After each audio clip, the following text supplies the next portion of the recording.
balls. You go to places all over the world. I've seen you at rallies and all kinds of stuff. Where do you get the balls to do it? Because a lot of the times, did someone throw pee on you once or somebody? It must be, yeah, that happened. Did that happen or did I make that up? That was the thing that happened.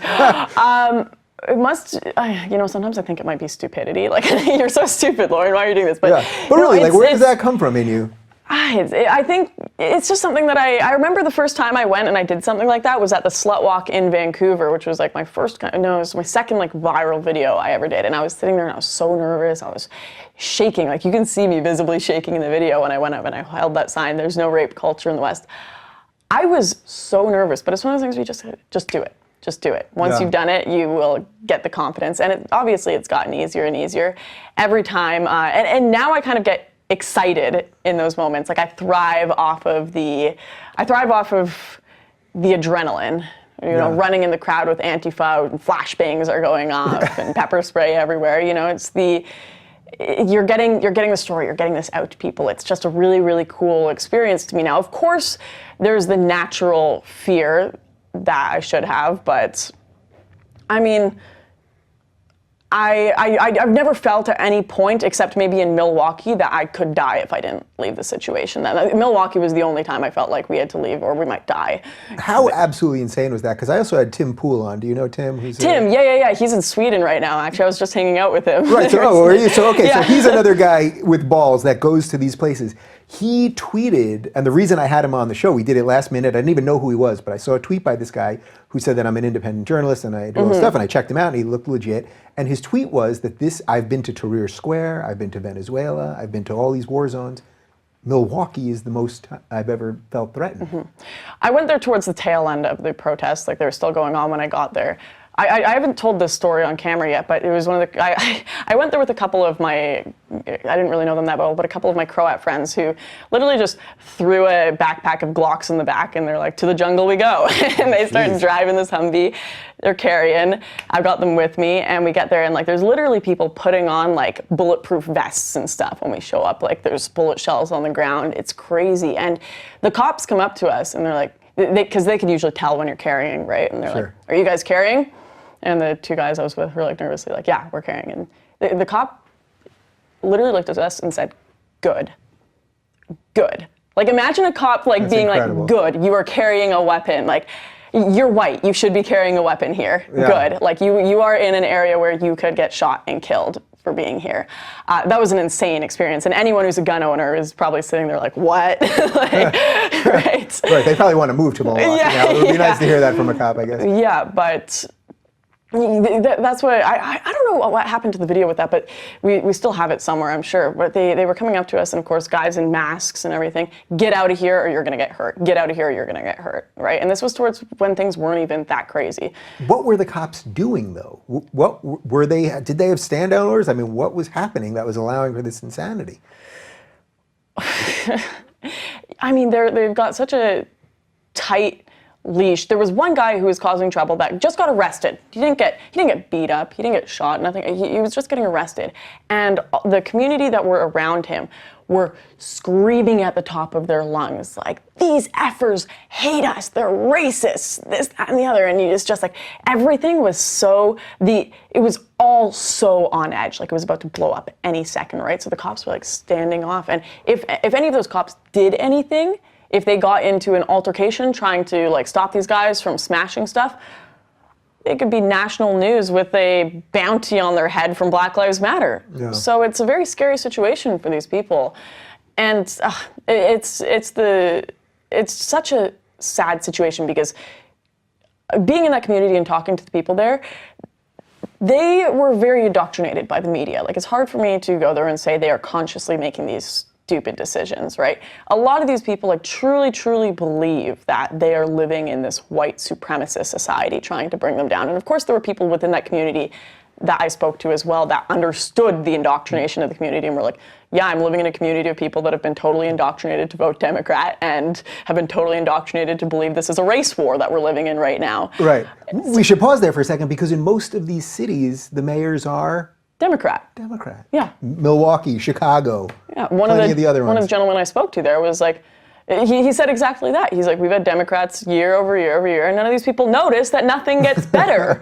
It seems to be getting worse, actually. It's getting worse. Yeah. So how do you flip that? How do you actually show them that this isn't what's right? I sense, actually, that Trump is actually going to be good at this, which is why people are so angry at him, because he's already said, I'm going to go into the inner cities. Now, I'm not for federal overreach of doing this, but I think there's ways you can do things. He's going to work with Steve Harvey. Everybody likes Steve Harvey. But they're going to try to do some of this stuff in the inner cities to clean it up. I mean, that would be a great win. It would be a great win because it's the right thing to do sort of morally and in terms of a country, but it would also be a great win for Trump personally. Well, obviously, a lot of these people get a lot of welfare and stuff right now. Now, these young men that were there that I'd run into, there were a lot of young kids running the street waiting for things to happen, like for stuff to set on fire so they could smash and get some weave or whatever, right? And like these young kids, they would come up to us and we had our camera out and they were like, yo, what kind of camera is that? Like, tell me about it. Do you guys sell videos? Is that what you do? And they were really curious. They were like, man, what kind of job do you do? I'd love to do kind of video stuff. Can you tell me how you do that? Like really genuinely curious to know like about a career they could go forward with. And I mean, there was a viral video. This is going to go into a bit of a different category, but this rapper Meek Mill, have you heard of him? I don't know the Meek Mill. He put out a viral video recently where he makes a homeless guy do 20 push-ups for $20, and everyone was infuriated. The internet blew up. They were like, "This is disgusting. This is awful. Why are you doing that?" And I'm like, is that better than what you're doing? Just not giving him $20? He's letting him work to get $20. Like, what's wrong with that? What's the issue? Why not set up a more Republican system where these kids are given jobs, like bring jobs to these communities. I mean, they burnt down the gas station because they're convinced it's racist. They burnt down the city because they're convinced of racism. Stop with these Democrat tactics of race baiting, telling them they're all oppressed and giving them free stuff. Give them opportunities. I mean, I'm telling you here, the kids were talking to me and they want that. They want a way out of there. They want jobs. So clearly what you've got going on right now isn't working, and just about anything, just about any change at all could, whether it's Trump, as horrible as they think he is, shake things up a bit, because the current thing is making the situation a whole hell of a lot worse. Yeah. For all the things that you said about Canada earlier, how much of this actually bleeds across the border? Because we do live in this global world now, and every video that you put up, obviously, it's crossing borders and all that stuff. But, you know, there was that thing about a year ago at the Gay Pride Parade in Toronto where Black Lives Matter literally stopped the parade and demanded that the organizers of the gay parade sign their edict saying these are the things we're going to do, which they eventually did because they were in a hostage situation pretty much. Like they weren't going to let the parade move forward. But Black Lives Matter has more to do with policing in the United States. It had nothing to do with Toronto as far as I know. So how much of this just gets up there just because of the nature of the internet? Well, we're the spoiled brats that, and of course there are some great Canadians in Alberta and everything, but you don't mean all Canadians. Yeah, I don't mean all Canadians. There are some great ones there, but the spoiled brats of Canada that don't have to deal with any of these real issues. That we don't have a problem with cop on black violence. We don't have those issues. Well, of course there's going to be the individuals, but certainly not even close to the states, right? Yet, spoiled little brat Canada looks down and they're like, I want to be a revolutionary too. I want to protest too. So I did a video on Black Lives Matter Toronto, which are the group that banned gay cops from marching in the Pride Parade. And they've got the leader of it. I didn't even know that. So it wasn't just was that the same parade? Yeah, so no police allowed either. That was part of their thing. So gay police officers who probably had nothing to do with anything violent or against, they just weren't allowed to. Yeah, that was because that was one of the edicts, I guess. Yeah, they didn't want the cops to march with them. God, that's bananas. It's absolutely crazy. Now, that's not even close to the most bananas thing this group has done. Just a few weeks ago, they were holding a protest against Trump's Muslim ban. And Yusra Kogali, who is the head of Toronto Black Lives Matter, one of them anyway, one of the co-founders, she was on a truck that was leading this crowd of thousands of people. It was a crazy crowd going through the streets of Toronto and yelling, like, rise up, fight back, the whole kind of chant. And then she was screaming at them, Justin Trudeau, and everyone starts clapping. They're like, yeah, Justin Trudeau, right? And then she's like, no, don't clap. He's a white supremacist. And then they're like, yay! Like, they don't know what to do. They just clap when they're told to. But, like, that's how crazy they are. They literally think Justin Trudeau is a white supremacist. And she's tweeted things out. She's been under investigation for tweeting out, please Allah help me not to kill all these men and white folk out here. And she is, like, leading the Toronto Black Lives Matter movement. Yeah, what's her name again? Against Yusra Kogali. Okay, people heard it here first. I'm going to try to get her on the show. I suspect she will not. I tried interviewing her once and she just poured glitter all over me. I'm convinced that it's like a mechanism that her counselor told her to use when she wants to kill white people, just like pour glitter on them instead. But we'll see. Try. That would be fascinating. Listen, as someone that's had urine thrown on you, I would assume that glitter is probably a little glitter, more... It looked good. People were telling me you can lose your eye if you get it in there, so I was like, but it looked good at There's the moment. nothing worse than a little glitter in your eye. Yeah. So where do we go with all this? Okay, so you've laid out a pretty good case for this stuff. How do you strengthen some of this stuff with young people? Is it just the jobs part? Like, is it really like, I mean for everybody, not just the kids that are in the inner cities, but for just in general, is it just keep attacking on the culture thing? Because I do agree with you that this stuff was starting to win. I think the thing that happened with Milo is a net loss because he was winning the culture part of this. So is it just that you just keep pushing on the culture part? He's still got his serious support, but I think that the far left is doing more help to us than anyone else. I know that's not the first time that's been said, but I hear young kids like in high school on the bus talking about, they're like, can you believe in my classroom today they were telling us we had to call this person Zur or whatever? Like, it's so crazy. And like, they're talking about this. Yeah. They're talking about the fact that they're being vilified and hated for being white. When I was in high school, grade 12, they just introduced social justice class. That was right when I was graduating, they introduced social justice class. So I was at the very beginning of when this was being introduced. They took us out into the hallway and they told us one side of the lockers was the privileged side of the lockers and one side was the oppressed. And they were like, men go to that side, women go to that side, Asians go to that side, this go to that side, whatever, right? And they told you, you're privileged, you're oppressed. And we did privilege tests. Can you find your skin color makeup in the store? Oh, you're privileged, right? We did all this kind of stuff in this class, and it was insane to me. I think even a few of the people in the class were like, what? Yeah. I think that when that happens, like these young kids they're like, is it right for me to be hated so much for my skin color? Is that right? And they go online and they look into it and then they find people like Gavin, they find people like yourself, they find people like Milo. And it's working. The radicalism and insanity of the left and their very, very poor arguments is working to help the right. And also the fact that our politicians are not answering these questions that are not going to go away. The questions about multiculturalism, the questions about immigration, the questions that these young people are very, very curious about. And the curiosity will always prevail, I think, because I hope so anyway. I hope it'll prevail and won't become a North Korea situation. But these questions aren't going to go away. More people are going to start asking them, and diversity is our strength. Isn't going to work for much longer. It can be our strength as long as we tolerate diversity of thought and as long as we tolerate diversity of acceptance or something, but not just diversity in the name of... I don't know if tolerance is the word. I put up this quote on my Twitter, I think it was Plato maybe? Tolerance and apathy are the last virtues of a dying society. Because once you start tolerating things like Sharia, honor killings, once you start tolerating like the ridiculousness of people like Black Lives Matter. Like, yes, let them have their free speech, but as a culture, say no, that's wrong. We're going to speak up against it. We're not going to just go and be apathetic about it or write think pieces supporting it because we're so afraid. We want to be tolerant, and don't tolerate barbaric cultural practices. Don't tolerate those kind of things because you're afraid. So I don't know, it depends how you use the word tolerance, I guess. But. Right, well, tolerance of intolerance, I guess, yes. is a slow death, right? It gets a little confusing. It's just a slow death. Is there anything about parts of the right, either Trump or Le Pen or any of these people, that worries you at the same time? That worries me? I mean, they've been... the thing right now is it's such a, like, we need to go with this now or we are going to die situation, right? So the criticisms I have of them, like you look at Trump, I didn't understand why Saudi Arabia wasn't on the ban and why Iran was instead. I was like, must be Saudi lobbying. I have an issue with that.